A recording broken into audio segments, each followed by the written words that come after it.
அனைத்து ஊடக நண்பர்கள் அனைவருக்கும் இந்த விழாவை சிறப்பிற்காக வந்திருக்கிற விருந்தினர்களுக்கும் எங்கள் எல்லாருடைய சார்பாக நண்பர்கள் வணக்கத்தை தெரிவித்துக் கொள்கிறேன்.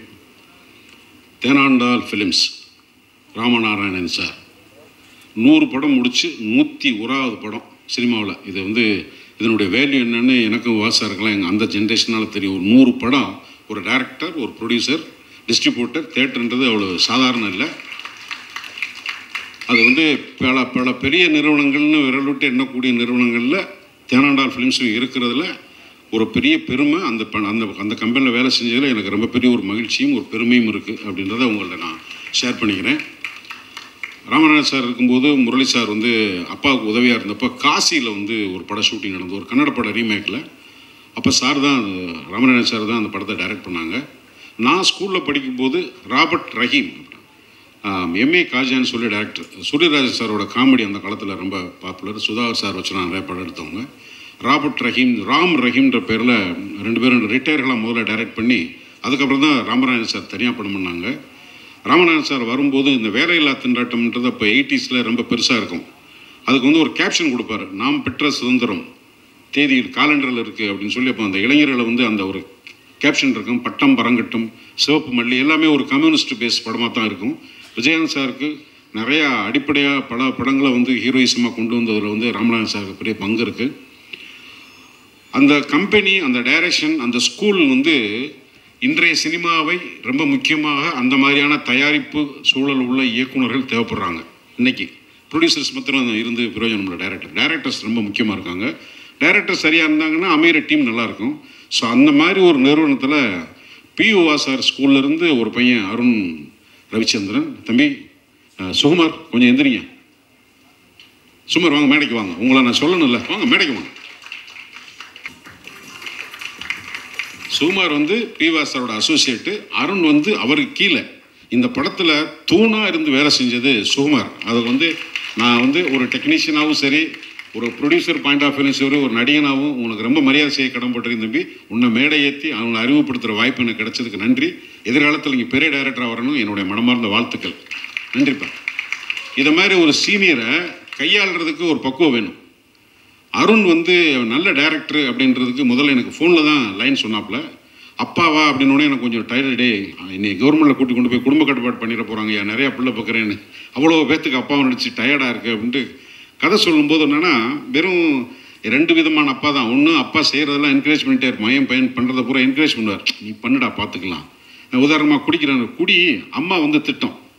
சில அப்பா என்ன பண்ணுவான், இப்போ நல்லா இருப்பானா, உருப்பிடுவானா, நாசமாக போனான்னு அப்பாவே சொல்லுவான். அந்த 2 வகையான அப்பா தான் சினிமாவில் தொன்று தொட்டு இருந்துகிட்டு இருக்காங்க. இந்த 2 அப்பாவை தாண்டி என்ன பண்ண முடியும், என்ன சொல்ல போகும்போது ஹோலாக ஒரு ஃபிலிமில் இந்த கேரக்டர் படம் முடிஞ்சு வரும்போது ஒரு நடிகனா இளவரசி எப்படி ஒரு கதாபாத்திரத்தை தேர்ந்தெடுக்கலான்னா, படம் முடிஞ்சு வெளியே வரும்போது இந்த கேரக்டர் ஒரு சீனாவது ஞாபகம் இருக்குமா, இந்த கேரக்டர் வெளியே வரும்போது இந்த இளவரசி நடித்தார் அந்த கேரக்டர், அவ்வளோதான் நான் யோசிப்பேன். ஏன்னா அதுக்கு மேலே ஒரு படத்தில் ஹீரோயினை தாண்டி, ஒரு காமெடியனை தாண்டி, வில்லனை தாண்டி ஒரு கேரக்டர் ஆர்டிஸ்ட்டுக்கு சீன் கேரக்டர் கிடைக்கிறது கஷ்டம். பட் இந்த படத்தை ஒதுக்க முடியல. அந்த பையன் ப்ரெசென்ட் பண்ணும்போது ஷார்ட் ஆர்டராக சொன்னாப்புல. நான் அடிப்படையாக ஒரு கேமராமேன் இருக்கும்போது ஒரு சீனை கேட்கும்போது ஷார்ட் ஆர்டராக சொல்லும்போது மண்டையில் படம் ஓட ஆரம்பிக்கும்.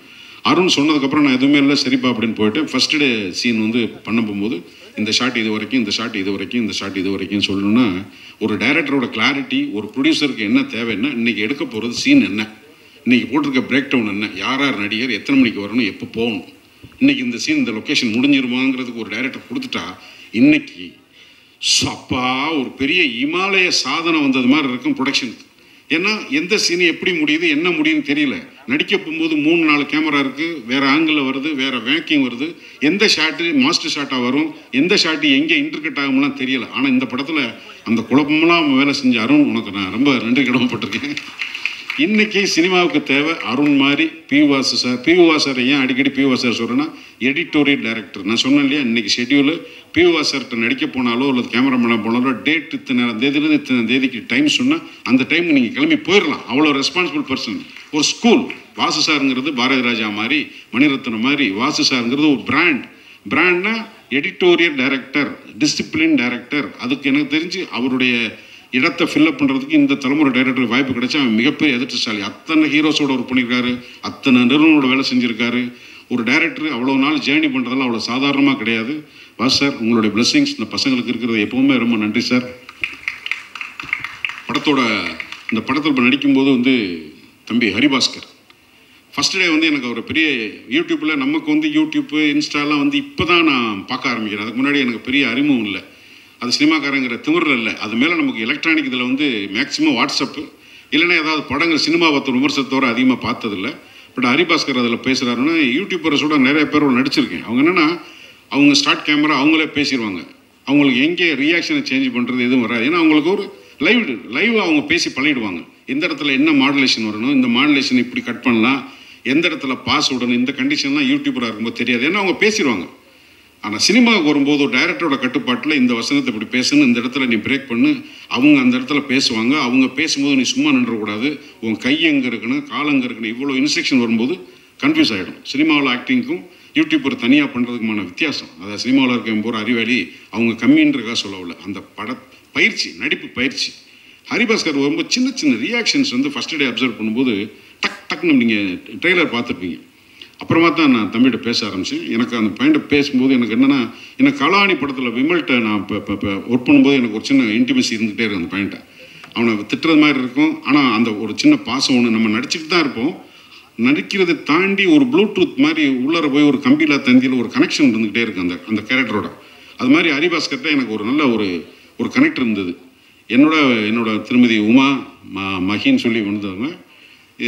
ஒரு ஃபேமிலி அப்படின்னா என்னென்னா, வழக்கம் போல் அப்பா சொன்னாலே திட்டுறப்பான்னு இதில் வந்து ஒரு காமெடியாக போயிட்டே இருக்க படத்தில் அப்பா திட்டிக்கிட்டே இருக்கும்போது டக்குன்னு ஒரு சீனில் வந்து அப்பா என்ன பண்ணுவார், அம்மா கோச்சிட்டு அம்மாவுக்கு மகனுக்கு சண்டை வந்துடுது, பேச மாட்டாங்க. இப்போ அம்மாவும் மகனையும் சமாதானப்படுத்துறதுக்கு எப்போவுமே அப்பா மகனை திட்டுற அப்பா மகனை கூப்பிட்டு சமாதானப்படுத்தணும்.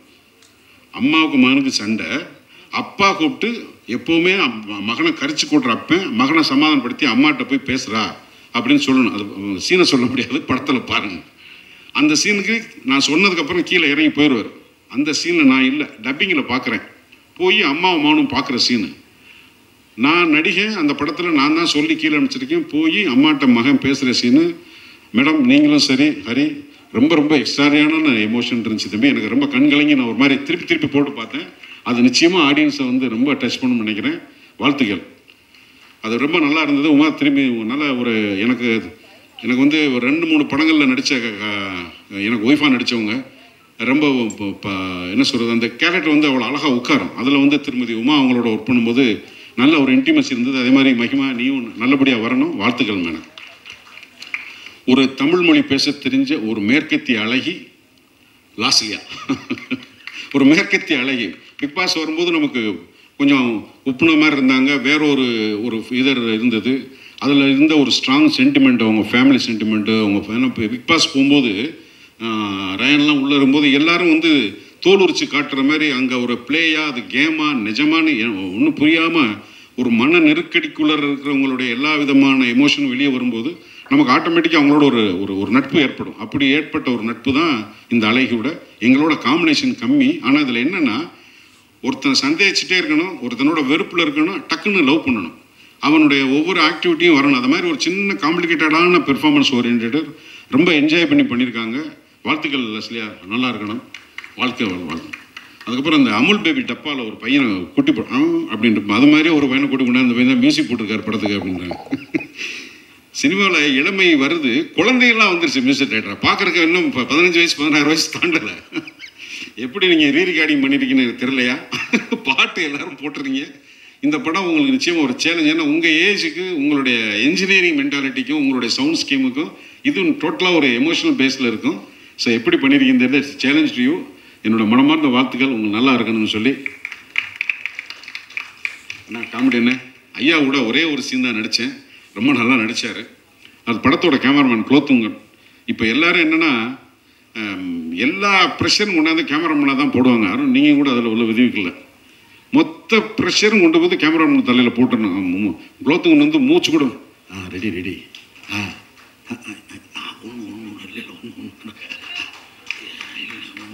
என்னடா நடக்குதுங்க, இந்த பக்கம் ஒரு பக்கம் கையாட்டுறான் காலாட்டுறது கேமராமேனுக்கான ப்ராக்டிஸ். ஏன்னா ஒரு சின்ன இடம் பெரிய விஷுவலாக பெரிய கிராண்டான ஒரு கம்போசிஷன் வைக்க முடியாது, கலர்ஃபுல்லாக ஒன்றும் பண்ண முடியாது. நான் நடித்த சீன்லாம் வந்து ஒரு ஹவுசிங் போர்டு டெலிஃபோன் எக்ஸ்சேஞ்சோட ஒரு டபுள் பெட்ரூம் வீடு, அது லென்ஸே பெரிய ஒயிட் லென்ஸ் வச்சா தான் முழு வீட்டையும் காமிக்க முடியும். அதுக்குள்ளே ரொம்ப போராடணும்.